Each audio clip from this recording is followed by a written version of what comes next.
This is Dan, and this is the Napkin Academy, and this lesson is how to combine the two frameworks we've learned about so far, the 6x6 and the SQVID, to put them together to create a completely new tool we're going to call the Visual Thinking CODEX. Remember, we had two frameworks, 6x6, SQVID. One allows us to look deep at a problem. One allows us to look broadly at a problem. Well, let's think about something for a moment. Imagine that we were looking at our problem or our idea, and we thought, wouldn't it be interesting if we could use both the 6x6 and the SQVID? And wouldn't it be interesting if we could superimpose those two on each other so that we had a way, a kind of a matrix, that showed us every possible combination of these 6 elemental pictures and the pictures that emerge from going through the exercise in the SQVID? Wouldn't it be incredible if we could come up with one ultimate template of pretty much every single possible picture we could ever make? And guess what? We can. And in order to do that, we come up with something that I call the Visual Thinking CODEX. So what the CODEX really is, it is a map. It is a map that combines two ideas. The first idea was the 6x6. The second idea was the SQVID. So what do we do? Do we remember way back to our lesson when we were talking about where in our 6x6 when we drew a map? Do we remember how we started? One of the first things that we can do when we draw a map, what defines a map, is that it has a coordinate system. Let's go ahead, since the 6x6 represented depth, and make our vertical axis the 6x6. What would that look like? Here it is. The 6x6, the 6 elements, become our vertical axis. Now, pause for a moment. I'm going to ask you to do something. As you can see on our small screen, it's going to be very difficult. We really have to squint to try to see all of the CODEX. But that's not a problem, because what I'd like you to do is go ahead and stop for a moment and make a printout. The next lesson, which is the CODEX as a printout. I want to include the entire CODEX so you can see how it gets built. So go ahead and stop. Once you've got a printout, come back to exactly this point, and let's pick it up again. 1. Who and what? Our little portraits. 2. How much? Our charts. 3. Where? Our map. 4. When? Our timeline. 5. How? Our flowchart. 6. Why? Our plot. If the 6x6 was our vertical, what's going to be our horizontal? Well, it's going to be the SQVID. So, simple, qualitative, vision, individual, difference. Those are going to be the 5 frames that make up our horizontal coordinate system. Now, what we're going to start to do is map in all the pictures that represent the combinations of each one of these, and we're going to fill in this entire matrix. So let's go ahead and start with just this part, and let me show you exactly what I'm talking about. Let's zoom in a little bit. So we're looking just at the upper left-hand corner. So again, 6x6 represents our vertical, SQVID represents our horizontal. So could we imagine, what is the picture that we would draw if we wanted to create a who or what? We draw a portrait. Can we draw a simple portrait? Well, of course we can. What might be a simple portrait of a who? Well, how about a little face? And what might be a simple portrait of a what? Well, what would be a good what? How about a mountain? How about our famous Mount Fuji over here? Okay, so we've got a simple portrait of a who and a what. So what we're going to do is continue mapping together each of the verticals and the horizontals and coming up with the corresponding picture that matches. If we do that, again, you're going to need to look at your printout. This is what we end up with right here. Here we have populated every row and every column with the combination of the elemental picture type from the 6x6 with the corresponding type of picture as determined by the SQVID. So let's just look at these real quickly for a moment and go through some. Who's and what's, we've got lots of portraits, simple, qualitative, a vision portrait, an individual, a change portrait. Well, here, let me blow that up a little bit. A change portrait might say, well, this is how we start. This is how, but the difference we want is something like that. So we can do that with portraits. Now let's talk about how much. Let's talk about our charts for a moment. Can I draw a simple chart? Well, of course I can. I can just draw a simple little bar chart. When I make my timeline, can I make a simple timeline? Of course I can. Can I make a timeline that shows change? Of course I can. And so on, filling in every one of the cells of our codex. But as we remember, the whole point of the SQVID isn't just that we talk about what the letters stand for. We remember that it was also binary. That is to say, there's also the opposite. What was the opposite of simple? Elaborate. What was the opposite of quality? Quantity. What was the opposite of vision?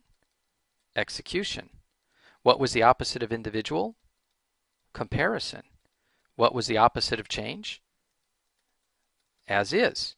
So could we then draw in a series of pictures that represent the other side of the SQVID for each one of our elemental picture types? So for example, could we draw an elaborate who or what portrait?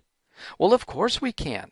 Rather than drawing my little smiley face, imagine if I said, okay, the person I'm really interested in looks in this case a little bit like Frankenstein, you know, someone who's wearing this shirt, has got on a tie, has this particular haircut, you know, has, I don't know, their sleeves rolled up. You know, we can go into a lot of detail. We could make it very elaborate. Could I draw a more elaborate picture of my mountain? Well, of course I can. I can show all the individual peaks. I can show exactly the snow. I can show the rolling hills, the plains that lead up to them. I could show my sun. I could show lots of clouds. The point I want to make is it's possible for each type of elemental picture to make both extremes as represented by the SQVID. And if we did that and continued through every cell, what would we end up with? We would end up with the full CODEX. Again, please look at your printout in order to look at this yourself. It's too small here, but go ahead and look at that printout or look at it full screen. Go ahead and download the PDF if you're on a mobile device or you don't have access to a printer. Go ahead and switch back and forth to the PDF and look at this full screen so that you can see what we've actually done. I want you to spend some time looking at the CODEX and discovering for yourself what is the value of it, because as you can see, we've got dozens of different pictures that are here. They do really represent pretty much every elemental picture we can ever create, from portraits that are simple, portraits that are elaborate, maps that are individual versus maps that make a comparison, simple flowcharts through elaborate flowcharts, through flowcharts that show one thing, through flowcharts that compare others. Multivariable plots. Can we make a simple multivariable plot? Sure we can. Can we make a multivariable plot that shows not just why things are, but sort of the execution of why we were able to draw them that way? A really elaborate, multidimensional, multivariable plot. Yes, we can. We can make all of these pictures. This is why I saved this to the end. I don't want this to get anybody steamed up. The point here is not to overcomplicate. On the contrary, the whole point of the CODEX is to give us one place where we can go and say, I can see here pretty much every possible drawing I could make. I'm actually going to relax because I know that this represents just about the entire universe of pictures. Now, I've just taken quite a bit of time to go ahead and explain the CODEX, and I think it's only fair to go ahead and give one quick example of how do we use this thing in the real world. So let's go ahead and take the CODEX for a quick test, and let's just make up very rapidly a simple little business story. And here's one that I've been thinking about. Let's say that our company is a soda company. Okay? we make lots of soda. And our main competitor is another soda company. This is us, and this is them.